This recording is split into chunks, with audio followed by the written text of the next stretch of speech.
Welcome to the Lindsay Hadley Podcast Show, where weekly I interview some of the world's most inspiring people from business, philanthropy, and entertainment. I love collecting humans, and these are some of my favorites I found along the way. This podcast has been brought to us by Capita Financial Network. Do you need help with the next steps of your financial plan? Think Capita. Capita is a financial network built around you. They have a team of financial advisors, CPAs, estate attorneys, Medicare providers, and Social Security experts to help you accomplish your financial goals. Call or schedule a complimentary consultation at 801-566-5058 or visit their website at capitafinancialnetwork.com. You can also check out their financial education podcast, The Financial Call, available on Apple, Google, Spotify, and YouTube. Hi, welcome to the Lindsay Hadley Podcast Show. Today, I have a dear friend of mine, Deborah Sawaf, who's just a phenomenal entrepreneur, a woman who's been a titan in different industries. And she's here to talk a little bit about, again, what we usually find ourselves talking about on the Lindsay Hadley Podcast Show, but impact, specifically around her passion with mental health. So Deborah is originally, her family is Indian, and she grew up in that part of the world. And she's going to talk a little bit about her foray into the fashion world, where she was the CEO and the founder of a very successful company called Thalé Blanc. And she's going to talk a little bit about that work. And then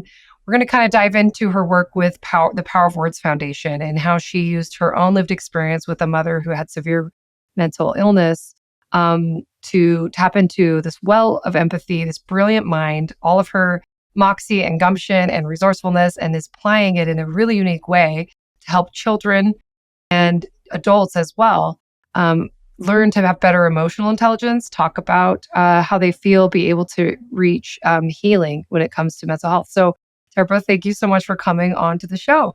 Well, thank you for having me, Lindsay. You're such an inspiration yourself. You know, spending those 10 days with you in Hawaii was just,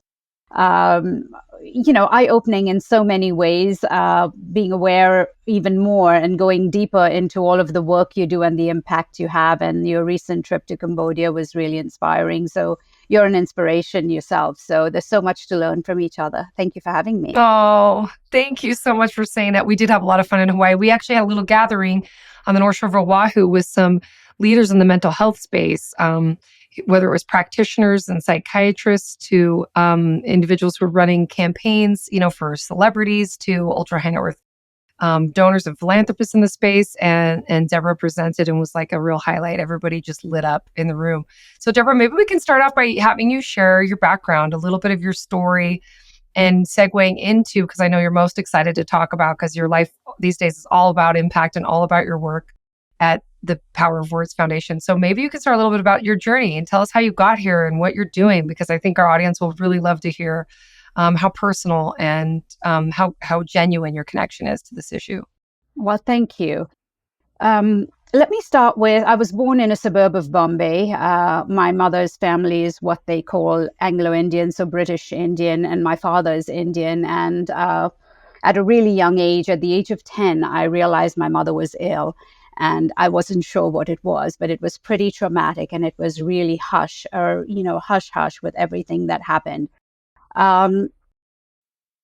We had no family support, literally, because of the two different, very diverse cultures. And I eventually ended up going on to, college and school and then college. And my father, I was very much into fashion, started doing fashion at a really early age. And my father said to me, fashion was not really an intellectual asset for a career, that I should pick something else. So I studied psychology, but then went on to do 8 years of fashion. Fast forwarding, I'd been in fashion for about 28 years. And in 2022, post-COVID, I was born in India, lived in the Middle East for about 10 years, work out of Italy, and my home is Los Angeles, and I love it there. But my work is all out of Italy. So I was asked in Cleveland at the time to be the fashion event at the NBA All-Star Weekend. And the one request was to give back to mental health. And, I agreed, but we have two pillars at Thalé Blanc, which is a 100% Italian brand, and that's education for underprivileged kids and Pediatric Cancer Research. And both those organizations are grassroots run by my kids. I didn't want to add another philanthropy to it. But at the same time, I realized this was a very, very big part of my life. And I think that was a moment of awakening for me.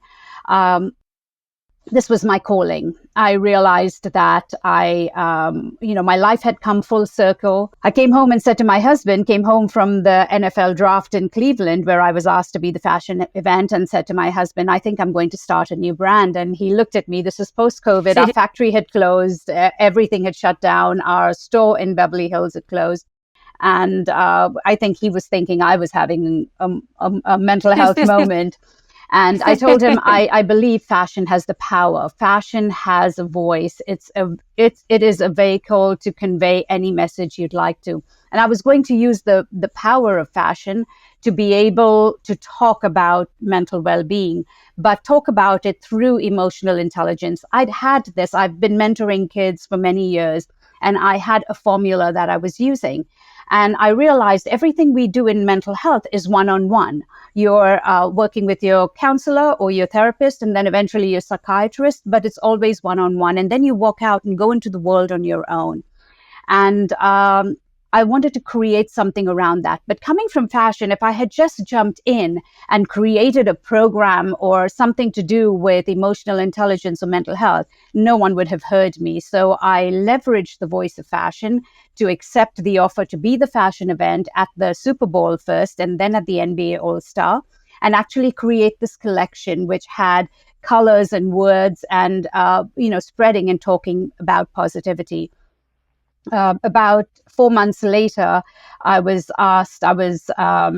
got a call from the Italian Fashion Chamber, and they were going to nominate me for the first social sustainable brand in the world. And I kind of didn't take it seriously at first. And then one of the directors from the Italian Fashion Chamber called me, and they said, the United Nations and the Italian Fashion Chamber do the Sustainable Awards every year. And we would like for you, we want to nominate you for the first social sustainable brand in the world. And that kind of led me to believe, okay, this is time. I need to do this, and I need to take the next step. And I ended up creating the program called the Band Bond Therapy. I mean, that's a lot of words, but that's how I came to actually create a program which has a big possibility of being implemented in schools, starting at elementary school, going all the way up to high school, also at universities. And now we're developing a program for corporate teams as well. So, such an inspiring journey. When you talked about that lived experience, can you speak on a personal level about when you're the caregiver of someone who's struggling with severe mental illness? How did you manage as a child? You mentioned that there were situations where your mother had suicidal ideation and she was even had attempts, and you were having to manage that as a child. How did you make sure that your mental health stayed afloat? And what advice do you have to caregivers or people around you? And have you struggled with your own mental health because of a result of the impact of all of that?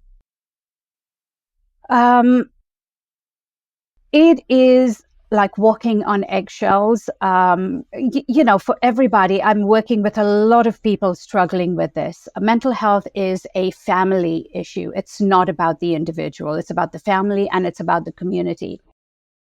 In a very discreet way. There's a lot of shame attached to it. And at that point in time, we were so young. There was so much shame attached to what my mother was going through. In fact, after I launched the program and I started to get out and people started to see it on Instagram, I had friends call me and say, Deb, I'm so sorry. We never ever understood what the illness was about. And, there's name calling. There are so many things that a family deals with. We have a little more awareness now, but it is traumatizing. It's not just traumatizing for the kids, it's traumatizing for the spouse as well. And in reverse, if it's happening with a kid, then it's traumatizing for the parents. It's unbelievable to see your child go through something. I think a lot of in an unspoken way, I had the support, but also I firmly believed in using my emotions as tools, as opposed to letting the negative thoughts get a hold of me.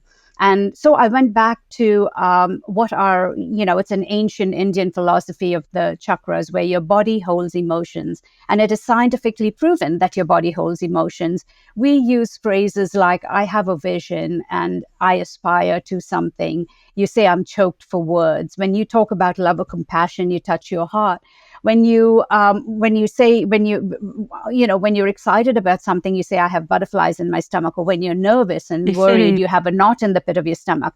These are actual emotions that your body feels. So I took that concept and I used it for myself. And then when I started to mentor young kids, I started to use that concept and take the negative emotions and give them a positive tool and help them disrupt negative thoughts, or think about yourself as, you've got the magic inside of you, so let's go find that magic, find your purpose. When you find your purpose, you're unstoppable. And we don't remind kids enough of that. Another thing is asking for compassion or reminding yourself to be compassionate. We need reminders. We're so easy to judge people. And these are tools that I used. And in addition to that, I think I did have unspoken support from really, really close family where I could, escape home. You always need an escape and go over to a safe place. And fortunately for me, the choices I made were amazing choices. They were role model families.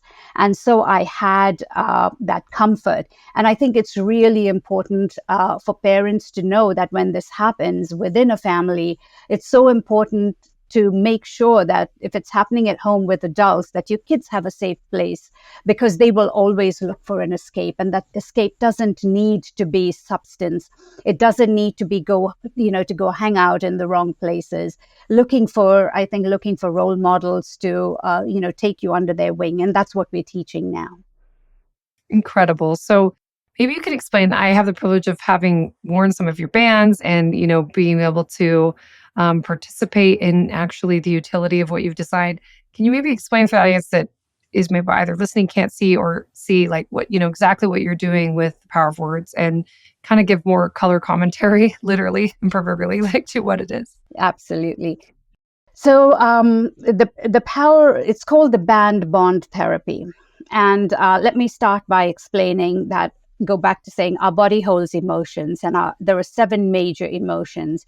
And one of them is something you can't see, but it's aspiration. And it's what we call the crown. It's what you aspire to be, your vision, everything you imagine, but you can't touch. So you're reaching out to get it. And this is something that you come into the world with. So our Creator puts us on the planet with the magic inside of us. So the first emotion is magic, or purpose. You can call it either.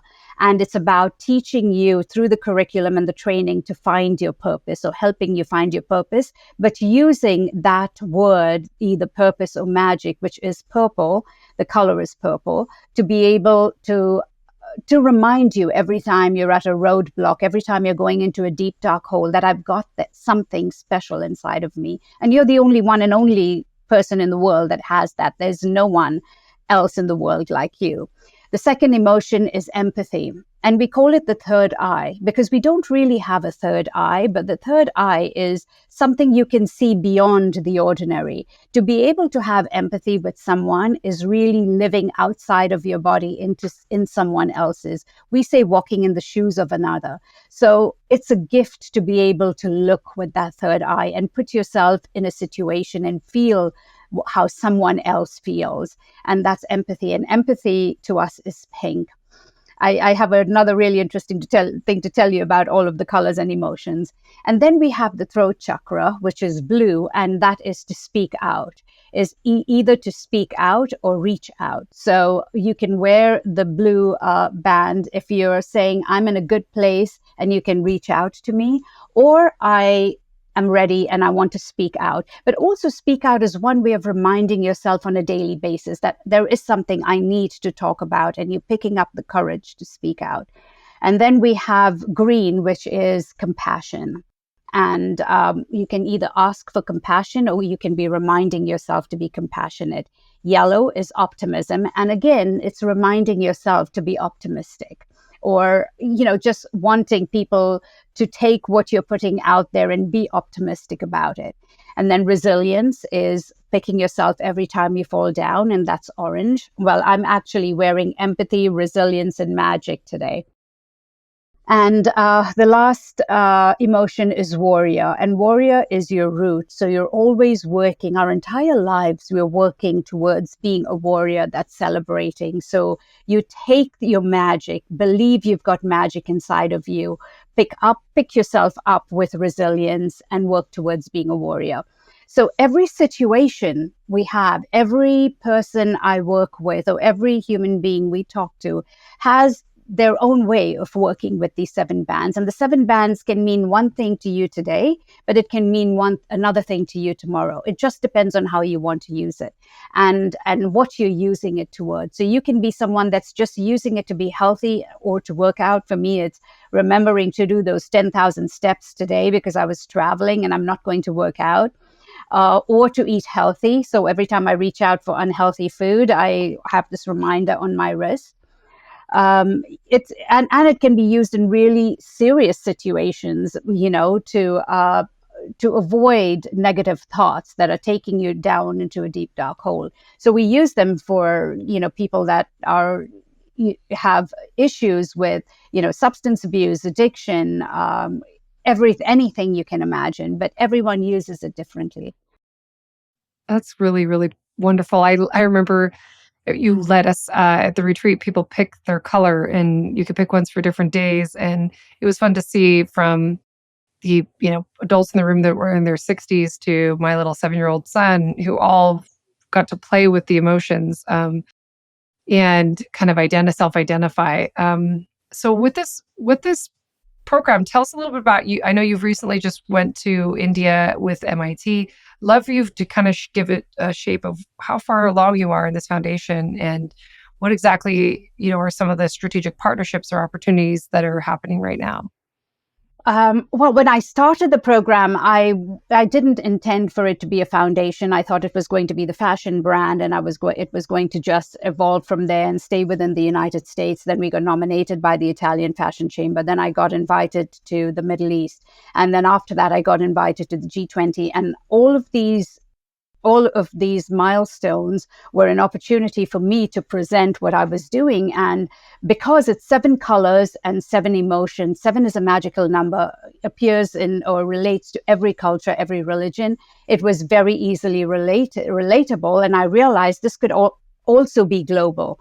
Everybody understands those emotions. We're human beings. We all have the exact same emotions. And so a few months ago, the MIT World Peace University from India was here in the United States. They collaborate with MIT Boston and with Oxford. And the founder and the VC and the chancellor were here. And, I had a chance through Ron Gunnell actually to meet with them. And then got invited to India, presented to the deans at the university, and the unanimous vote was, we need this now. How can we roll it out? In addition to that, I've launched a podcast. We're also working in the US, building the curriculum, rolling it out to schools and universities.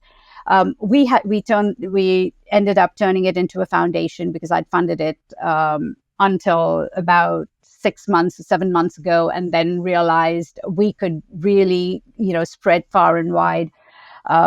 India, I talked to the head of Education Alliance in India, and he said, Deborah, we have 200,000 schools and over 20 million children only in the north and south of India. So there is so much work to be done to teach kids and give them the tools to be able to manage their emotions. And that is what we're teaching. There isn't a curriculum similar to ours. The great thing about it is we talk about the colors and we talk about the emotions, but it's about being able to wear your emotions without speaking. So it's the unspoken expression of emotions. So if I see you and I don't know you and I see you you at the supermarket and you're wearing your emotion, I would at least give you a thumbs up, because that is what part of the training is, to acknowledge someone who is brave enough to say, I'm feeling optimistic today, or I'm struggling to be resilient. These are emotions that you can connect with strangers on. And it's beautiful to see that we have a few universities in the US, a couple of universities in France. We're looking at universities in Romania, in Switzerland, in Monte Carlo, that are going to roll the program out, where kids are rolling the clubs out in their university. So all of these kids get to connect with each other. The great thing is everything is Instagrammable. So they're able to communicate via Instagram. And my big vision for this is to be able to get it out enough to put positivity on, change the algorithms that we see so much of, especially the kids that are involved with this, where their feed is filled with positivity. Yeah. So Deborah, in terms of your program and everything that you're doing, how much of, like, for example, did you use this with your mother in her own healing? Like, I mean, you mentioned that you kind of innately did it for yourself, but how much have you actually utilized it? And is there research around that, the utility or the efficacy of what you're doing? Yeah. Okay, so when I first decided to do this, I started to work with everybody that was actually working with other people. So I started with therapists, clinical psychologists, psychiatrists, doctors, oncologists. I really wanted the medical field to challenge me, because we're non-clinical. So I wanted to see, I first started with teams. Let me wind back a little bit. And I was presenting to the teams at UCLA when an orthopedic doctor on the panel, who's also the assistant orthopedist for the Lakers, said to me, Deborah, this is not just for the students. We as doctors need this. And that's when I had this light bulb moment. Oh my goodness. Yes, she said literally that we go to work with our cups half full. We're human beings. We have our own problems. We have our own issues, social or financial or personal. And we empty our cups into our patients. We have no time to communicate with doctors and nurses. What a great way this would be to be able to express our emotions without actually speaking and acknowledging what someone else is going through, and maybe taking a moment to communicate with someone who you think is struggling. And that's when I started to actually reach out to therapists. And then I heard them, from talking to them, they were saying, well, we could use these for our patients, because we treat our patients and then they walk out into the world on their own with their emotions inside of them. This will give them an opportunity after their therapy to go out into the world and talk about how they're feeling, or express it and then pick up the courage to talk about it. So that's how we went into the medical field. And then I started to talk with kids with disability, parents who had kids with issues, motivational speakers, social media, kids that are big on TikTok and social media. And I actually have a podcast where I have all of this content where they use the power, they use the band bond therapy. And those are my analytics. That is the data I've collected where people are actually using them. And a lot of them, like people with, who've attempted suicide, people that are addict survivors, have said, if only I had a way to express my emotions to people around me who would have understood and maybe reached out and helped me, my life would have been different today. So, we do have data in that sense, in a very, very deep way. And we have it all in spoken because I have it on our podcast. So Deborah, with these kids, tell me a little about how you're reaching them, how they're experiencing it. What are your thoughts and feelings about the impact this is having on these children? It's such an important thing you're doing, so preventative and early stage. Love you to talk about that. So initially, I started with kids as young as 14 because I had been mentoring a young boy from the age of 8 because he was bullied. And when I started the program, his mother brought him onto the program. And I will tell you a story in a minute about how he uses his bands. And then I went on to mentor a younger child, and I started her on the program without the intention of actually getting her to be an ambassador or use the program or talk about it. But then she eventually started to use it beautifully. And that's when I realized that this could go younger than the age of 8, but I had to find an easier way to talk about the difference between compassion and empathy, warrior and resilience. And, studies show that kids relate to animals, really young kids, much more easily, or stories told by animals much more easily than they relate to stories told by other kids. And so I decided to pick the animals that emulate the emotions, the 7 emotions. And I picked, elephant for empathy, the owl for magic and wisdom and purpose, the tiger for warrior. And now and then we created these animals. We have a company that does stuffed toys that reached out to us and said that they would like to do the stuffed toys for us. They love the meaning and purpose behind it. And therefore, we have them in the pipeline, and we're fundraising to be able to go to the next step for that, where we create these animals and the animals will tell the story. And then I've also already gone a step ahead and picked somebody who works with, who's done animation before and storytelling before with Pixar, and to write the stories of each of these animals, talking about how does the owl show wisdom, and why is the owl magical, and what is the purpose? How is the elephant empathetic? How is the tiger a warrior? Why is the penguin resilient? So we have these 7 animals now that are telling the stories. And then the next step to that is going into gamification. I have to say, though, that my fashion background is what led to this. Because in fashion, we do, it's all about visual. It's about storytelling. It's about making things beautiful and relatable and bringing people into your world. And then eventually I had a chance to collaborate. I was doing a conference, and there was an artist at the conference whose work I really liked. So I gave him the IP of our 7 animals. I was going to do the fashion event for the conference, and had him do the 7 animals in his digital art and put them on product. So now we have fashion that tells a story. It talks about emotions. It is AR generated. So there's fashion technology, storytelling, film. I mean, there's all of these different things attached to one idea. And it's something that everyone can be a part of in a fun way. So talking about really serious topics in a beautiful way. That's amazing. So I can see so many implications for how you could use this in different products, like you said, digital Yeah. forms, material forms, like toys, clothing, all that kind of stuff. So that's really compelling. Jewelry. So, yep, jewelry. I love that. Yeah. Can you tell me a little bit about, when you look at the mental health space, what do you think? What do you think it is about today that makes it so that there's such a epidemic? I mean, do you think it's that for the first time, we have language to actually characterize it as mental health, or do you think we actually are experiencing more poor mental health in today's world? Like, what are your thoughts, Deborah? Some things are a bonus and some things are not. And I think as much as we need and love technology, I do believe social media is a big contribution to the mental health state of youth today. Access to substance is another thing. But yes, we are starting to realize that this exists now. We're talking about it more.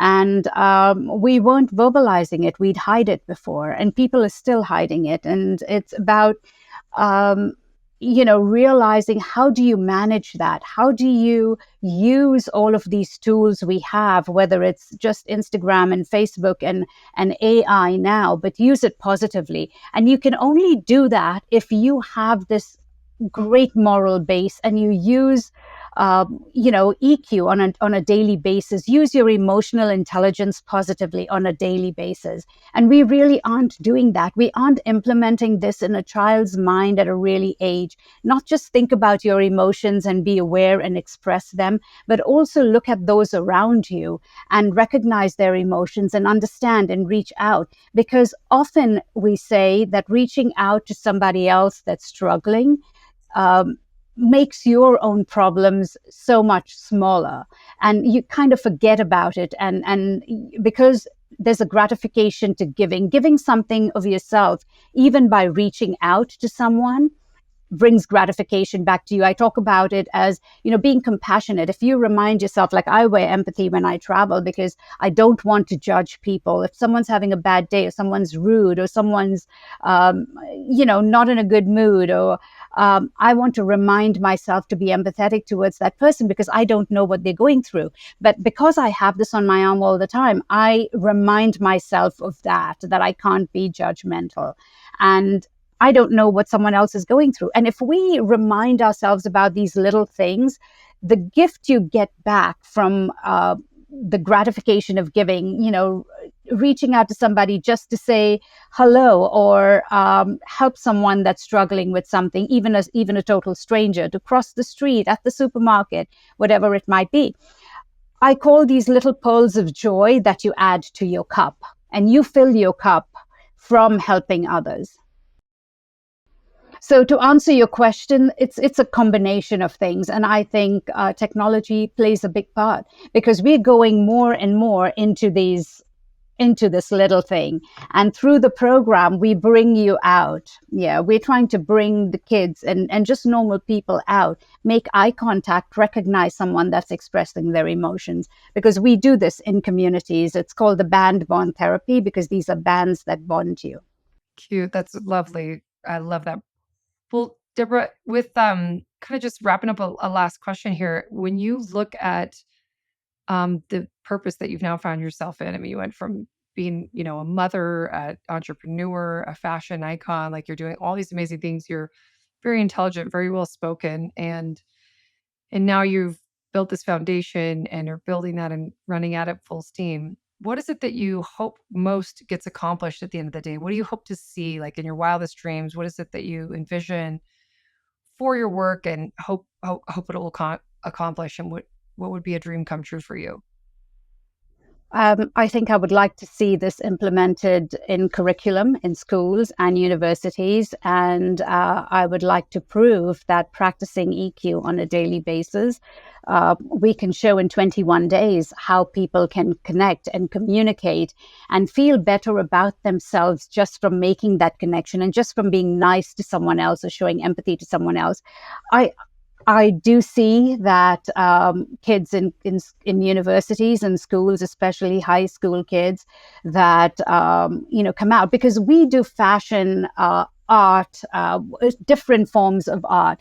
Everything is Instagrammable, and I do see that these kids would get on Instagram and put out positive thoughts, connect with kids from different parts of the world, because we have the power of words Pittsburgh, the power of words Lyon, the power of words Paris. And these are all kids just talking about, there are all these clubs all over the world and just talking and connecting, with positivity, talking about their emotions, probably reaching out to each other. There's so many amazing kids, and just pulling other great kids into that safe space. Because what the program also teaches you is leadership. You're in a safe space. It builds trust. And we lack that. We teach envy and jealousy and give you the tools to handle that. That is a big message that, I want to say that is something that comes out at you from social media. Even if you're not the jealous kind, there's something that people put out there that is so unreal that probably brings out this jealousy. It either makes you go into a shell or makes you retaliate. And, let's balance that, and let's create some positive algorithms on social media.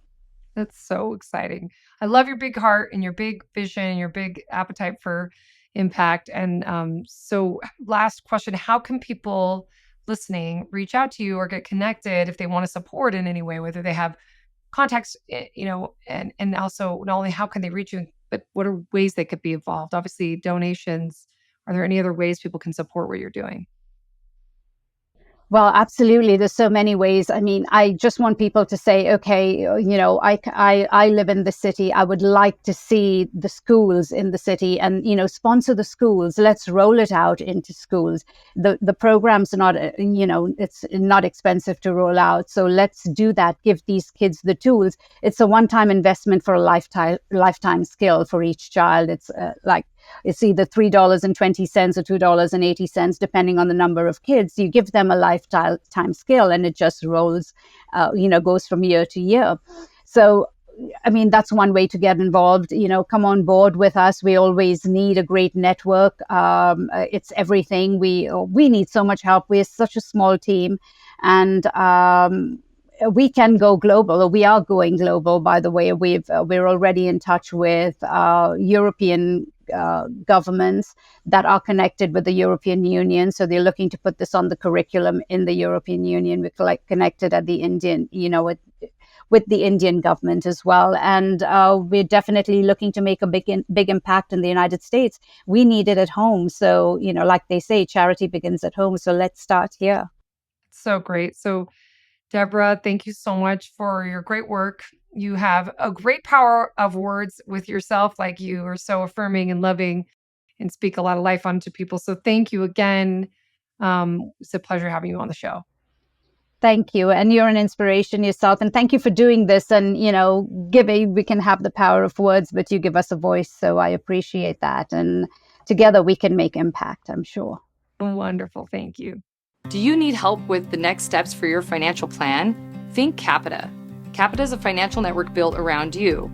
They have a team of financial advisors, CPAs, estate attorneys, Medicare providers, and Social Security experts to help you accomplish your financial goals. Call to schedule a complimentary consultation at 801-566-5058 or visit their website at www.capitafinancialnetwork.com. You can also check out their financial education podcast, The Financial Call, available on Apple, Google, Spotify, and YouTube.